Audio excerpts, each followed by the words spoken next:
세상을 읽을 수 있을까? 왜 읽어야 되는가? 읽었다면 무엇이 바뀌는가에 대한 부분들을 길지 않은 시간 동안에 좀 보여드리도록 하겠습니다. 제 주제는 사람의 마음을 읽는 거예요. 제가 하는 일들은 마인드를 마이닝하는 겁니다. 데이터를 마이닝하는 것이 아니라 인간의 마인드를 알고 싶은 거죠. 우리가 제품을 만들기 위해서 태어난 건 아니잖아요. 하다 보니까 목구멍이 포도청이라서 그걸 하고 있을 뿐이지. 그리고 제품은 어느 순간인가 제품 이상의 의미를 부여하는 새로운 제품이 나오는 순간 없어집니다. 그게 누구냐면 노키아예요. 노키아는 잘못한 게 하나도 없어요. 그냥 하던 대로 했을 뿐이에요. 근데 갑자기 이상한 애들이 나와가지고 나는 핸드폰이 아니야 라고 얘기하면서 팔았으니까 갑자기 노키아는 힘들어진 거죠. 그래서 필연적으로 제품을 넘어가게 되더라고요. 그때 보통 경우에는 산업이었어요. 그래, 산업이 중요하지. 뭐 캐리어 산업도 있고 셀폰도 있고 하니까 그쪽에 뭔가 있을 거야. 그러다 뭘 보기 시작했냐면 일상이 중요하지 않을까? 결국 그런 산업의 수많은 어떤 솔루션이라는 것은 우리 일상을 도와주는 일이니까 일상이 확대가 되면 뭐가 되냐면 삶이 됩니다. 삶이 더 늘어나면 사회가 되는 것이고 사회가 쌓이면 문화가 되는 것이고 그게 켜켜이 만들어지는 것이 역사가 되는 거예요.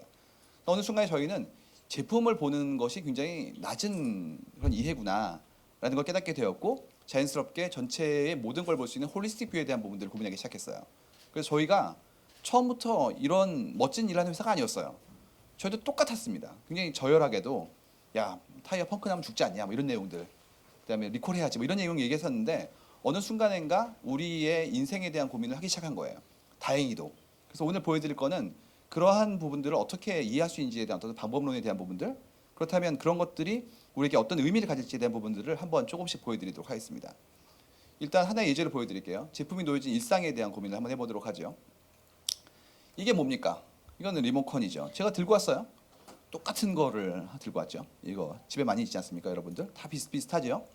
자, 이 리모컨에 대한 고민을 해보도록 하죠.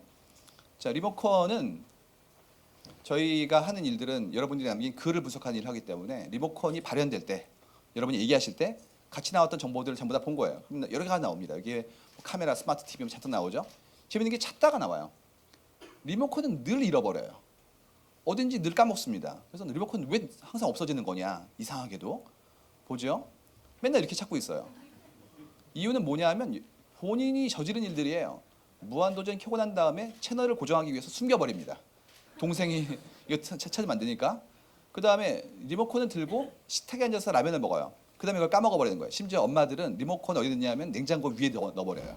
자기도 모르게. 그런 것들. 그 다음에 아빠가 리모컨을 뺐으면 화가 나서 방으로 가버립니다. 그래서 어느 순간인가 내가 리모컨을 알고 있었지만 어텐션을 잃는 순간 리모컨이 어딘지 헷갈려 버리는 거죠. 리모컨 늘 찾아요. 그래서 제조사는 이렇게 희망해요. 리모컨 그런 말이야. 다니 헨이가 이렇게 멋있게 이렇게 쏘고 있는 걸 보이는 거죠. 이런 일은 없어요. 왜냐면 대부분 다 여러분 어떻게 리모컨을 쓰고 있냐면 누워서 쓰고 있어요. 누워서. 그러다가 이불을 이렇게 뒤집으면 그때 막 떨어지는 거죠. 그래서 우리가 알고 있는 기계에 대한 어떤 우리의 목표와 실제 상황은 다르다는 걸 알기 시작하는 거예요. 그래서 어떤 게 안 되냐면 모션 인식 리모컨이 대부분 안 됩니다. 왜냐하면 제조사는 앉아가지고 정좌한 상태로 이렇게 댄스를 하는 것처럼 희망하지만 대부분 누워 있어요. 그러니까 안 맞지 않는 거예요. 그래서 그런 것은 중요하지 않구나라는 걸 깨닫게 된 거죠. 자, 핸드폰은 사람들이 눈을 보면서 확인을 합니다. 그러니까 버튼과 실제 인터페이스가 연결돼 있어요. 근데 리모컨은 그렇지가 않고 화면은 딴 데 보면서 이렇게 하고 있는 거죠. 그러니까 리모컨을 볼 일이 없기 때문에 이런 리모컨은 망하는 거예요. 이유는 내가 리모컨에 집중할 이유가 없어요. 그렇기 때문에 이런 형태의 기술을 앞선 어떤 개발이라는 것은 인간의 일상을 배려하지 않기 때문에 소멸하는 겁니다. 따라서 기술이 중요한 것이 아니라 인간이 중요하다는 것을 어느 순간 깨닫게 되는데 그런 이유로 그 속에 들어있는 수많은 어떤 기술적인 형태의 집중에 대한 부분들을 이제는 과감히 잊어버리고 인간 앞으로 돌아가라는 겁니다. 왜냐하면 인간을 배제한 기술은 살아남을 수 없기 때문에 결국 중심엔 인간이라는 걸 우리가 깨닫기 시작하는 거죠. 제가 보는 거는 그래서 일상을 봐요. 우리 인생을 보면 그 속에 우리의 욕망이 나오고 욕망을 통해서 우리가 어느 부분에 집중해야 될지에 대한 부분들은 이제 알 수가 있는 거죠. 그럼 여러분에게 역세권은 어떤 의미입니까? 역세권은 항상 비싸요. 한 1억쯤 전세값이. 이렇게 얘기합니다. 거긴 말이야 원래 비싼 동네야. 레미안 이렇게 얘기하는 거죠. 실제로는 아니에요. 나 저 자고 싶어. 15분이라도. 거기에 5천만 원을 묻고 있는 거예요. 늦으면 깨지는데 거기에 5천만 원을 묻고 있는 겁니다. 다시 말해서 나의 불안과 욕망이 1억이라는 돈으로 환금되는 것이지 실제로 그 동네나 위치라는 것은 아무런 밸류를 가지지 않아요. 그렇기 때문에 우리가 봐야 될 것은 인간의 욕망을 봐야 되는 것이지 뭐 지세를 보거나 아니면 그 속에 있는 풍수를 보는 게 아닙니다. 결국에 인간 욕망이 거기에 구체화되어 있을 뿐이라는 것이죠. 커피는 3번 마십니다. 오전 9시에 한 번, 오후 1시에 한 번, 오후 4시에 한 번, 5시까지죠. 마셔요. 같은 거냐? 그렇지 않다는 거예요. 우리가 팔고 있는 것은 카페인을 팔고 있는 것이 아니에요. 물성이 있는 커피를 파는 것이 아니라 그에게는 각성 혹은 안위 혹은 해우소 같은 다른 형태의 감정을 팔고 있는 거고 그 감정의 메타포로서 커피가 사용될 뿐이에요. 그렇기 때문에 커피를 보고 이건 말이야 원가가 500원이고 5,000원 받는 거 아니야? 라고 한다면 이미 그것은 잘못된 해석입니다. 즉 물성을 넘어선 사람의 마음까지를 보지 못하면 사업은 실패해요. 그가 원하는 것은 기계가 아니기 때문에 그 이상의 배려인데 배려에 대한 부분들은 그 사람의 마음을 알아야지만 이해할 수 있겠죠. 그래서 최근에 마케팅 트렌드는 어떤 거냐면 묻는 것이 아니라 관찰하는 거예요. observation. 우리가 얘기하는 인류학에서의 어떤 에스노그래피 같은 방법으로 사람들을 관찰하고 그 속에 사람들의 맥락을 이해한 다음에 그가 원하는 것이 무엇인지를 유추하는 겁니다. 그러면 자연스럽게 그가 원하는 걸 줄 수가 있겠죠. 자, 사람들의 프로세스에 대한 부분들을 보고 그의 행동을 보고 그 속의 맥락을 보고 그것으로부터 욕망을 추출한 다음에 원하는 것을 만들어주는 작업들이 저희가 하는 일들이에요. 왜 그랬는데 언제 무엇을 어떻게에 대한 부분을 보다 보면 우리가 사는 삶에 대한 깊은 이해가 될 수 있을 것이고 이것을 기반으로 좀 더 그에게 좋은 것을 할 수 있도록 만들어주는 것이 순리겠죠. 순리예요. 원하는 것을 줘라. 원하는 것을. 근데 우리는 그는 원치 않는데 내가 자꾸 급하니까 이번 달에 매출을 해야 되니까 나도 모르게 그한테 우기고 있는 거예요. 그렇기 때문에 굉장히 쉽습니다. 상대를 보고 상대 속에 들어있는 사람들의 이 마음을 이해하면 그들에게 원하는 것을 줄 수 있다는 것이죠. 좀 깊게 가보도록 하겠습니다. 그럼 기술의 발달이라는 것이 얼마큼 의미가 있는지에 대한 부분들을 보도록 하죠. 자, 와이파이라는 기술이 나왔어요. 그럴 때 딸에겐 뭘 줬냐 하면 자유를 주었죠. 아들에겐 뭘 주었습니까?